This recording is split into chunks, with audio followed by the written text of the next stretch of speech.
Muy bien, vamos a continuar nosotros con nuestro próximo bloque de noticias y de análisis también. Decíamos que vamos a entrar ahora en el tema presidencial. Está con nosotros Rodrigo Arellano, es el vicedecano de la Facultad de Gobierno de la Universidad del Desarrollo. ¿Qué tal, Rodrigo? Muchas gracias por esta conexión, ¿eh?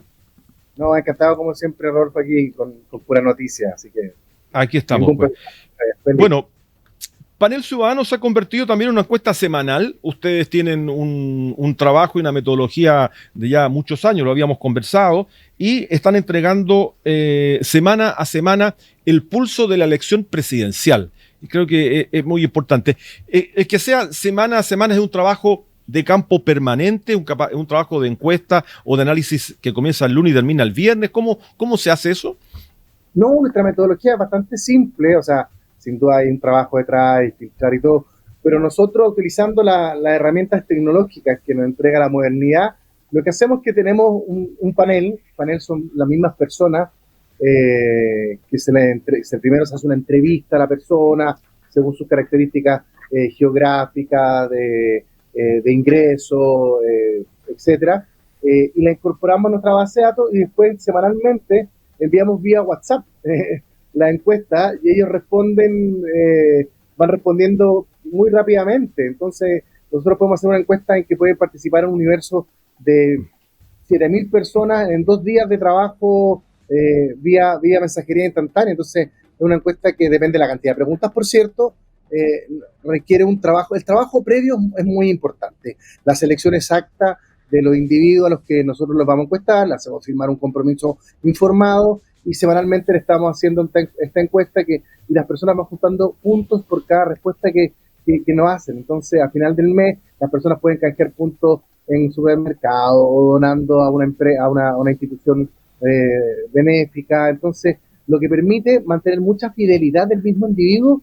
y además también que nos permite que responda la encuesta rápidamente. Entonces, por eso tenemos tasas de respuesta altas y rápidas, y por eso se ha transformado en una súper buena herramienta. El trabajo importante nuestro es el de campo previo, en que visitamos a la persona, le hacemos una encuesta más larga para ir de alguna forma perfilándola, sabiendo, en el fondo, su edad exacta, si tiene empleado, si está empleado o no, si conversa de política o no, si la política forma parte importante de su vida. Y por eso nosotros podemos determinar, y lo hacemos en la encuesta que publicamos todos los días sábados, si es un votante que habitualmente participa de los procesos electorales o es un votante, entre comillas, llamamos obligado, que habitualmente no consume política, no ve política, que no había votado antes y que va a votar ahora porque hay voto obligatorio. Bueno, esperemos que haya voto obligatorio porque la discusión se está dando justamente en estos minutos con multa. Multa, claro. Entonces, exactamente. El trabajo previo es muy relevante para ir de alguna forma determinando los individuos a los que nosotros vamos a encuestar, que es una representación del padrón electoral a lo largo de todo el país. Rodrigo, bueno, el último trabajo de campo, el último estudio señala que, para un ciudadano UDD, que Jara sube y empata con Kast en primer lugar, 25%, ¿estamos correctos? Y ambos amplían ventajas sobre Evelyn Matei. Esa sería el título, ¿cierto? Sí, la verdad que hubo poquito movimiento esta semana, y eso quizás también los que nos gustan las encuestas vamos analizando si es que hay un cambio muy importante. Y esta semana efectivamente vemos una pequeña alza de Janet Jara, que empata a José Antonio Kast en nuestra encuesta con un 25%, y una pequeña baja de Evelyn Matei, que la semana pasada estaba en un 17% y ahora marca un 16%, y luego de ella viene Johannes Kaiser, que ha ido experimentando una alza. Yo diría que de los movimientos, así como las tendencias, porque uno ve sábado a sábado, pero también es importante ir viendo también lo que ha pasado en el mes anterior, porque ahí se van configurando ciertas tendencias. Muy interesante eso, claro. Y lo que nosotros vimos que en el último mes, en septiembre, José Antonio Kast ha ido bajando su tendencia de intención de voto, llegó a estar en un 29%, después 28, 27, hoy está en un 25%. Janet Jara se ha mantenido bastante constante entre el 24 y 25%. Evelyn Matei llegó a estar en un 13% a finales del mes anterior y hoy está en un 16%. Hay una alza relativamente razonable. Y también Johannes Kaiser, fíjate, Johannes Kaiser llegó a estar en un 6% y hoy está en un 10%. También lo que te indica una alza que puede ser observable, que se condice también con la mirada que existe entre otras encuestas. Nosotros también tratamos de ir viendo cómo se van comportando los candidatos también en la otra encuesta, y la verdad que marcan esas tendencias que los candidatos, digamos, como del grupo de abajo, Evelyn Matei y Johannes Kaiser particularmente, han ido acortando las brechas con los candidatos que van en el grupo de arriba, en el fondo los que están sobre el 20%, que es Janet Jara y José Antonio Kast. Ahora, la pregunta que se hace con Johannes Kaiser en su alza, ¿de dónde sacan los votos? ¿A quién le está restando? Porque Kast no está bajando, se mantiene. ¿De dónde comienzan a aparecer esos votos de Kaiser? En alguna encuesta también Parisi estaba alcanzando a Matei, cosa que ustedes no lo dejan claro. Pero es bueno el fenómeno también, no alcanza a leer tan profundamente el comportamiento de tu votante. En el caso de Johannes Kaiser sí le quita a José Antonio Kast. En el fondo, ¿ya? El alza de 4 puntos se atribuye a votos que ha ido perdiendo José Antonio Kast, esos 3-4 puntos que yo te explicaba anteriormente, y también un poquito a candidatos que son un poquito más descolgados, estos que no tenían opción, que decían que no van a votar o que todavía no tenían decidido votar. Entonces, pero el alza de Johannes Kaiser se debe particularmente a una merma que ha tenido José Antonio Kast la última semana. Y yo te diría que coincide mucho, Rodolfo, ¿sí?, con el desarrollo de lo que fue el primer debate televisivo de los candidatos. Si bien han habido distintos foros a lo largo de todo el país donde en algunos han participado más candidatos, en otros menos candidatos, pero vimos hace poquito antes de las fiestas patrias un debate que transmitió Chilevisión, en que vimos la posibilidad de tener a todos los candidatos en un mismo escenario, digamos, y la gran mayoría de los analistas han estado bastante de acuerdo en que quien fue uno de los ganadores de esa noche, quien se desarrolló bien, leyó lo que era un debate, habló a sus electores en el tiempo exacto, preciso, fue justamente Johannes Kaiser, y yo creo que el alza de él se debe un poco a eso también, fíjate, a lo que fue un buen desarrollo de un debate presidencial. Fue bien evaluado. Exacto, y lo que quedan ahora también quedan varios debates también, que a otro importante televisado, que va a ser el de Anatel, la primera semana de noviembre, queda otro debate en ADE, queda la franja electoral, vamos a ver cómo se desarrollan los candidatos a la franja electoral. Entonces, yo todavía soy de los que creen que tenemos segunda vuelta, eso no cabe la menor duda, los números indican eso y no creo que en eso haya mayor discusión. Y la segunda discusión yo creo que va a estar en torno a quiénes van a pasar. Da la sensación de que Janet Jara está muy consolidada en el primero o segundo lugar, con una votación muy estable, muy correlativa también a la aprobación que tiene el gobierno. El gobierno está en torno al 30-34% de aprobación, y ella, si uno lleva estos números al 100%, pues sí va a ser la elección, porque uno tiene que eliminar los votos nulos y blancos, y está muy cercana a la aprobación que tiene el presidente Boric. Por lo tanto, todo indica a que existen altas posibilidades, muy altas, de que sea Janet Jara una de las dos personas que pasan a la segunda vuelta, y quedan 49 días para decidir quién va a acompañar a Janet Jara en este balotaje, que si fuese este domingo, claro, los números indican que sería José Antonio Kast.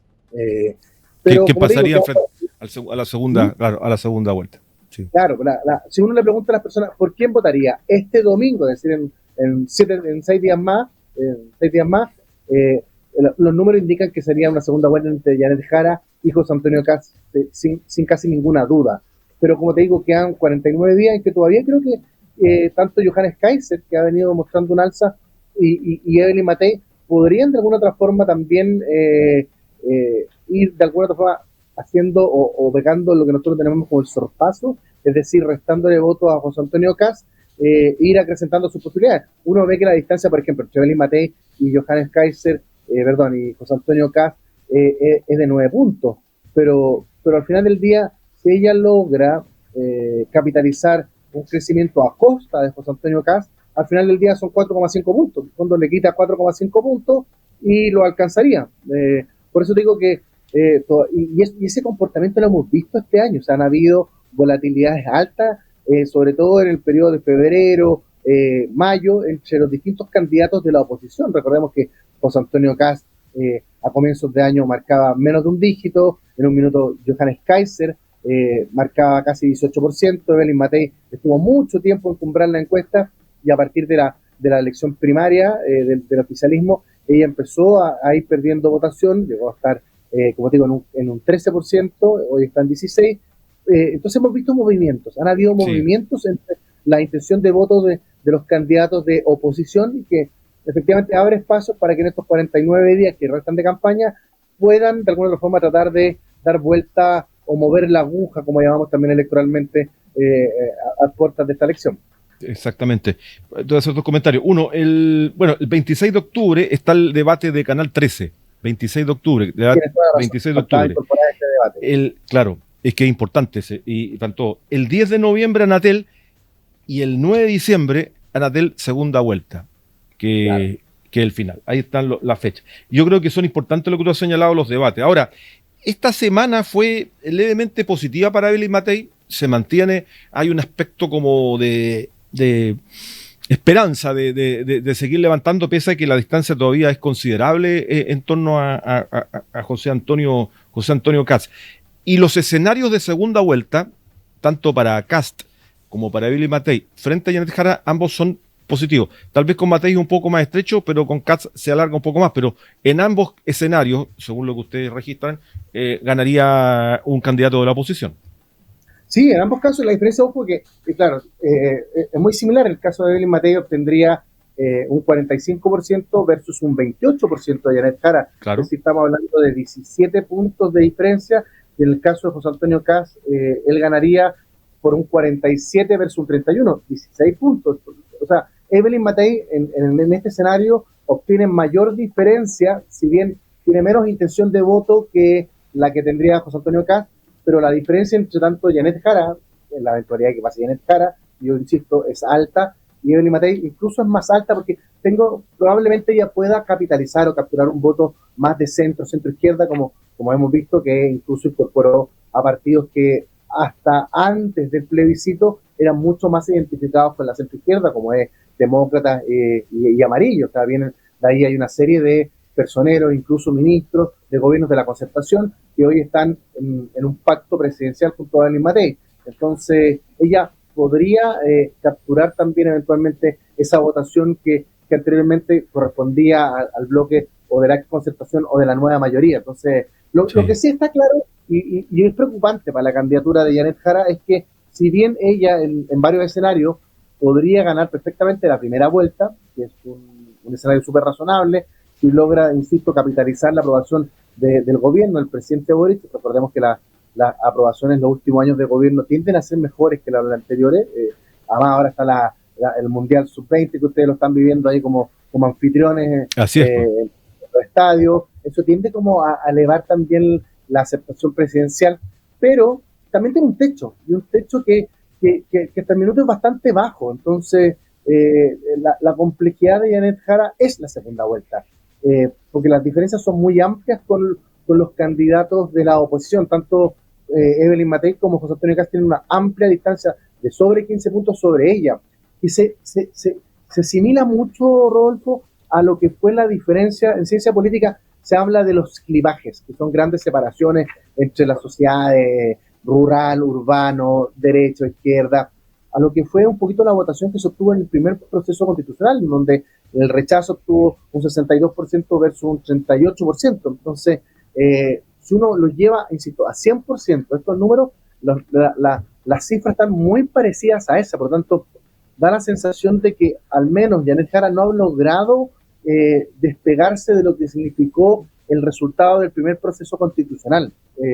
Y eso es una mala noticia para su candidatura, porque efectivamente en todos los escenarios no obtendría la primera magistratura del país. Exacto.